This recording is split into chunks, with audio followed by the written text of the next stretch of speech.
The emergency lighting cast a pale red glow across the Defiant Hope's bridge, its rhythmic pulsing a stark reminder of the ship's critical condition. Captain Elena Rodriguez gripped the edge of her command console, her knuckles white beneath her olive-toned skin. Microfractures spider-webbed across the forward viewport, a testament to the brutal beating the ship had endured over the past 72 hours. "RIA," she called out, her voice steady despite the circumstances. "Give me a full systems diagnostic." The ship's artificial rational intelligence assistant responded immediately, its holographic interface flickering with each word. Current status: hull integrity at 42.7%. Primary power systems operating at 23% efficiency. Quantum drive offline. Conventional propulsion at 11% capacity. Weapons systems completely non-functional. Rodriguez nodded, her mind racing through possible scenarios. The Defiant Hope was never meant to be a warship. Designed as a long-range exploration vessel, it carried a crew of just 87 scientists, engineers, and explorers who had volunteered for a mission of discovery, not conflict. Now, they found themselves trapped in the most remote sector of explored space, hunted by the most technologically advanced and ruthless military force in the known galaxy. Lieutenant Commander Hiroshi Tanaka, the ship's tactical officer, approached with a datapad showing their strategic situation. His usually immaculate uniform was torn and singed, a visual representation of their desperate circumstances.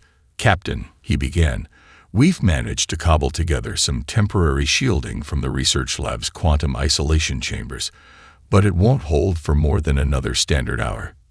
The ship shuddered slightly, a reminder of the recent bombardment. They had been running, hiding, and fighting for survival for days.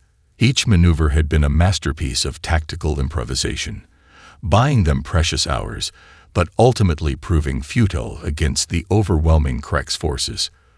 Dr. Elena Vasquez, the ship's chief xenobiologist, entered the bridge. Her environmental suit was patched in multiple places, a makeshift solution to the multiple system failures throughout the ship. "We're not just fighting for our lives," she said quietly. "We're fighting to protect the information we've discovered." Rodriguez understood. The data stored in their computer banks was worth more than the lives of their entire crew, at least to the right or wrong parties. Humanity's place in the galactic community had always been complicated. First contact had occurred merely 73 years earlier, when a deep space mining expedition accidentally intercepted an alien communication network. Unlike the dramatic first encounters depicted in centuries of science fiction, the reality was almost comically bureaucratic. The Galactic Concordance, a loosely organized federation of established civilizations, initially viewed humans with a mixture of amusement and mild condescension. Humans were considered technological toddlers, barely capable of maintaining stable colonies within their own solar system. Their faster-than-light capabilities were primitive, their understanding of quantum mechanics rudimentary at best. The Krex hegemony, in particular, saw humans as nothing more than potential resources. Their civilization was over 12,000 years old, having conquered and assimilated hundreds of species across multiple galactic sectors. To the Krex, humanity was simply another potential acquisition, a young species with minimal defensive capabilities and abundant resources. What the Krex didn't understand was humanity's most dangerous quality, an unprecedented capacity for rapid adaptation and innovation. Where other species sought established technological paradigms as immutable laws, humans saw them as challenges to be overcome. The current conflict had its roots in a seemingly innocuous research mission. The Defiant Hope had been exploring a region of space previously deemed uninteresting by the Galactic Concordance, a decision that would prove to be a catastrophic miscalculation. Dr. Vasquez's team had discovered something that made the Krex hegemony willing to commit an entire battle fleet to eliminate a single exploration vessel. The kind of secret that could reshape the balance of power in the known universe. And now, with their ship critically damaged and surrounded by an overwhelming enemy force, The crew of the Defiant Hope represented humanity's last hope of revealing that secret to the galaxy. The research laboratory of the Defiant Hope looked more like a battlefield than a scientific workspace. Holographic displays flickered intermittently, casting ghostly light across workstations that had been cannibalized and repurposed countless times over the past days. Chief Engineer Marcus Chen moved with a deliberate intensity, his movements a carefully choreographed dance of desperation and brilliance. "Aria," he called out, pulling up a complex quantum schematic. "Run another simulation on a quantum entanglement communication array's resonance frequency." The ship's AI materialized a holographic representation of the proposed modification. What had once been a standard long-range communication system was now being transformed into something entirely unprecedented. Chen's background was unique, even by human standards. A hybrid engineer with dual doctorates in quantum mechanics and xenotechnology, he represented the best of humanity's interdisciplinary approach to problem-solving. The initial concept had come from an unexpected source. Dr. Elena Vasquez had noted an anomalous quantum interference pattern in the data they'd collected during their ill-fated exploration mission. Most research teams would have dismissed it as a sensor error or background radiation noise, but Chen saw something else, a potential exploit in the fundamental laws of quantum mechanics that no other known civilization had ever conceived. "The Creks rely entirely on quantum-locked communication networks," Chen muttered, more to himself than to Aria.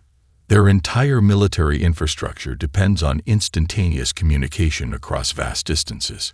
If we can introduce a deliberate quantum destabilization."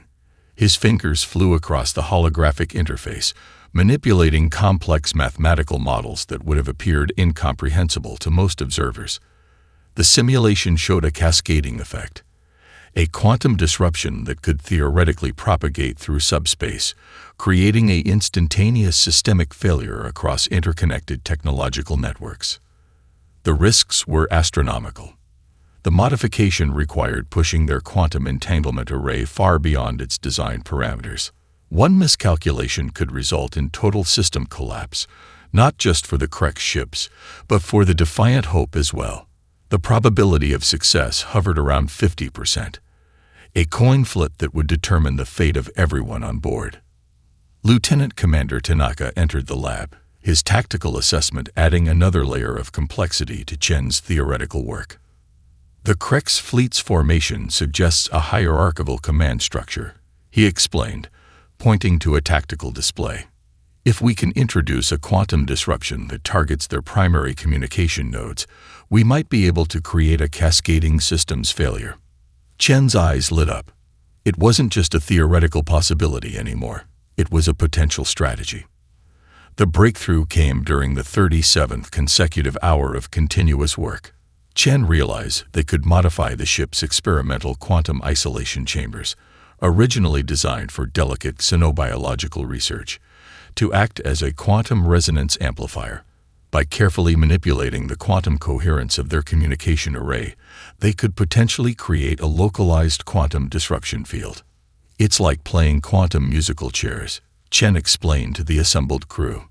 "We're not destroying their technology. We're fundamentally altering its ability to maintain quantum coherence." Captain Elena Rodriguez understood that survival was about more than technological solutions. It was about maintaining hope in the face of seemingly insurmountable odds. The crew of the Defiant Hope represented a microcosm of human potential. 47 nationalities, 12 different academic disciplines, an age range spanning from 24 to 62. Each member carried a unique story, a different perspective that could mean the difference between survival and extinction.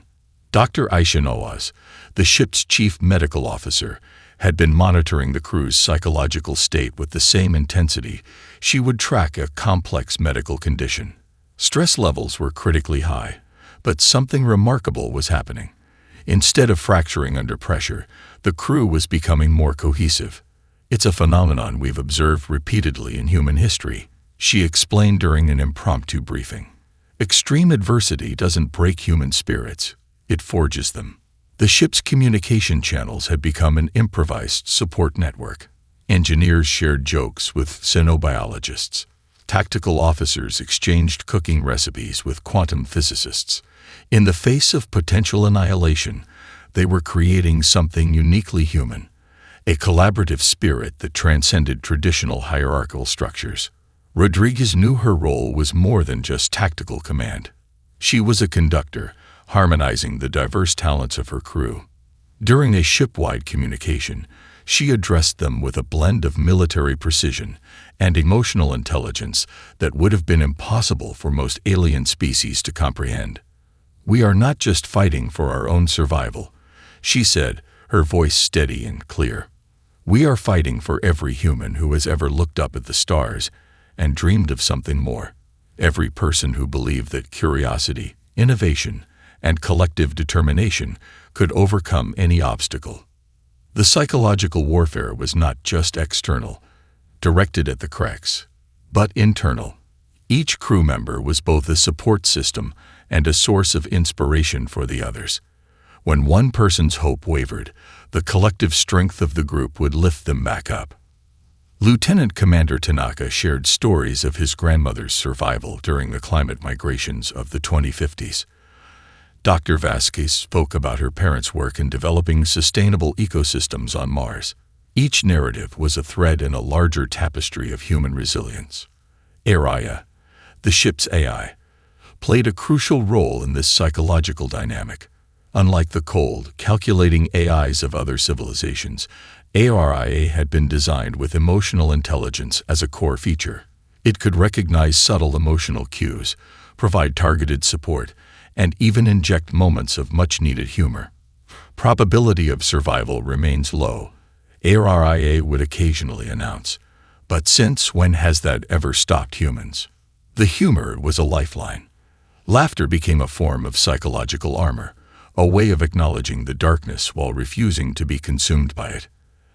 As the Creks fleet drew closer, the Defiant Hope became more than just a ship. It was a symbol of human potential, a testament to the idea that survival is not just about technology or military might, but about the unbreakable spirit of a species that refuses to accept defeat. The quantum disruption field generator looked nothing like a weapon. Constructed from cannibalized research equipment, medical scanners, and the ship's communication arrays, it resembled a complex sculpture more than a military device. Chief Engineer Marcus Chen stood before the improvised system, his hands trembling slightly as he made final calibrations. Dr. Elena Vasquez watched from a secondary console, her scientific mind running countless simulations.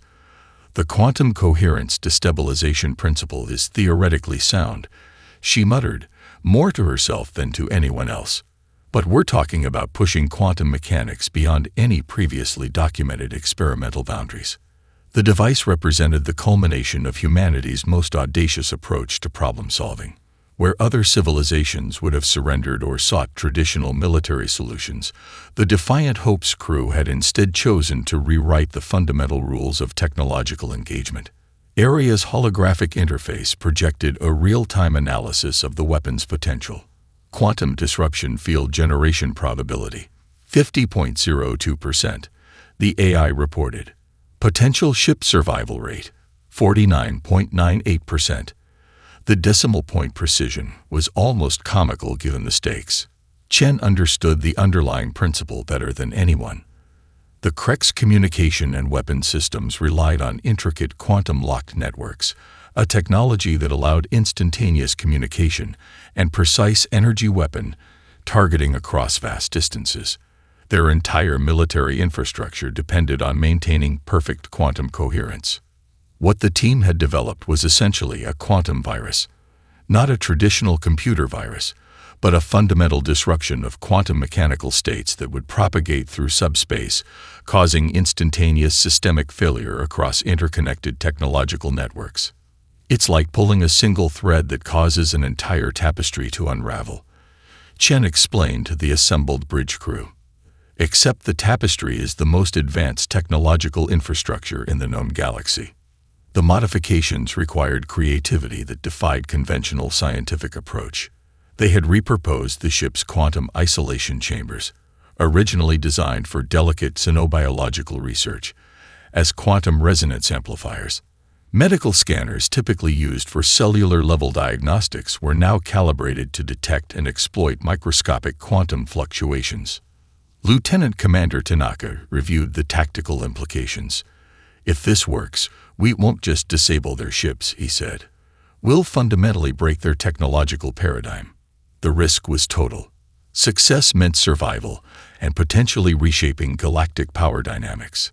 Failure meant complete annihilation. No middle ground existed. Araya continued its relentless calculations. Each projection showed mind-bending complexity, quantum probabilities dancing at the edge of scientific understanding. The AI had been designed with a uniquely human trait, the ability to embrace uncertainty, to see potential where others saw only impossibility. Chen's final modifications were a testament to human improvisation. He was essentially creating a quantum mechanical equivalent of a tuning fork, a device that could resonate at a frequency capable of disrupting the most advanced technological system in the known universe. "We're not just building a weapon," Chen muttered. "We're composing a quantum symphony of destruction." The team worked with a precision born of desperation and hope. Every adjustment, every calibration was a collective effort. Engineers consulted with xenobiologists. Tactical officers collaborated with quantum physicists. The Defiant Hope had become more than a ship. It was a living, breathing organism of human potential. The bridge of the Defiant Hope fell into an unnatural silence. Outside the fractured viewports, the Krex battle fleet stretched across the starscape, a metal constellation of overwhelming technological superiority. Hundreds of ships, each one capable of obliterating the human vessel in seconds, hung in perfect, menacing formation. Captain Elena Rodriguez sat in her command chair, her posture rigid but her eyes calm. Years of training, of psychological conditioning, had prepared her for moments of extreme pressure. This was beyond any simulation, beyond any training scenario. "Final systems check," she commanded. Each station responded with precise, controlled reports. The quantum disruption field generator hummed with a barely perceptible energy, a sound that was more felt than heard. Chief Engineer Chen stood at the secondary engineering console, his hands hovering over the activation controls. Quantum resonance field at 98.7% synchronization, Araya reported. The ship's AI had been redesigned during their desperate preparation, its algorithms pushed to the absolute limit of computational possibility. The Krex fleet began its final approach. Massive energy weapon ports glowed with building power. Tactical displays showed targeting systems locking onto the Defiant Hope with mathematical precision. This was not just an attack. It was meant to be a total elimination. Rodriguez looked around her bridge. 47 nationalities, 12 academic disciplines, a lifetime of human potential concentrated into 87 souls. Each crew member understood the stakes, not just their own survival, but potentially the future of human exploration. "Marcus," she said quietly, "are we ready?" Chen's response was immediate. "Quantum disruption field generator is primed. Waiting on your command." The tactical display showed the first wave of Krex energy weapons charging. In mere moments, the Defiant Hope would be vaporized. Traditional military doctrine would suggest surrender or futile resistance. But this was a human ship. Araya. Rodriguez called, "Activate Quantum Resonance Protocol." Full synchronization. The moment stretched into an eternity. A quantum heartbeat where possibility itself seemed to hold its breath. Chen's fingers touched the activation sequence. A series of complex quantum algorithms, developed through sleepless nights and impossible calculations, began to propagate through subspace. The first indication that something extraordinary was happening came not from their systems, but from the external tactical display. Krex ship after Krex ship began to go dark. Not destroyed, not damaged, simply inert. Like a quantum musical chairs, the Defiant Hope had just fundamentally altered the technological paradigm of an entire military fleet. Silence filled the bridge. Then, almost imperceptibly, a sound began to build. Laughter. first from Chen, then from Tanaka, then spreading across the entire bridge crew. They had done the impossible. The first transmissions from the disabled Krex fleet created a ripple of disbelief that spread across multiple communication networks. Hundreds of massive warships, each a technological marvel representing millennia of advanced engineering, now drifted powerlessly through the void of space. No explosions, no dramatic destruction, just complete, absolute technological death.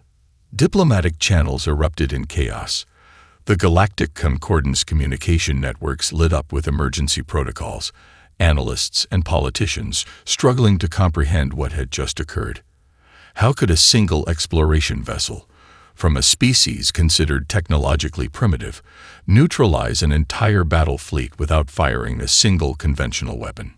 Inside the Defiant Hope, the initial euphoria gradually gave way to a more measured assessment. Chief Engineer Marcus Chen continued to monitor the quantum disruption field's effects, his scientific curiosity overriding any sense of triumph. "It's not just that we've disabled their ships," he explained to Captain Rodriguez. "We've fundamentally challenged their entire technological paradigm." Dr. Elena Vasquez began compiling the scientific data, her hands moving with a mixture of excitement and methodical precision. The quantum disruption they had created was unlike anything previously documented in galactic scientific literature. It wasn't a weapon in the traditional sense. It was a complete systemic reset of quantum-locked technological networks. Araya, the ship's AI, began processing the immense amount of data collected during the event. Quantum coherence disruption propagated across 97.3% of the Krex fleet's interconnected systems, the AI reported. Total technological failure achieved with zero physical damage to vessel structures. The implications were staggering. The Krex had built their entire military and technological infrastructure on the assumption of perfect quantum communication and technological integration. Their ships, their weapons, their entire strategic approach relied on instantaneous communication and synchronized systems. The Defiant Hope had just demonstrated a fundamental vulnerability in their most advanced technology. Lieutenant Commander Tanaka worked on preliminary tactical assessments. The Krex fleet wasn't just disabled, it was fundamentally broken. Their quantum communication networks, which allowed for instantaneous coordination across vast distances, had been completely compromised. It would take years, potentially decades, to fully understand and rebuild their technological infrastructure. Communication intercepts revealed the depth of the Krex's confusion.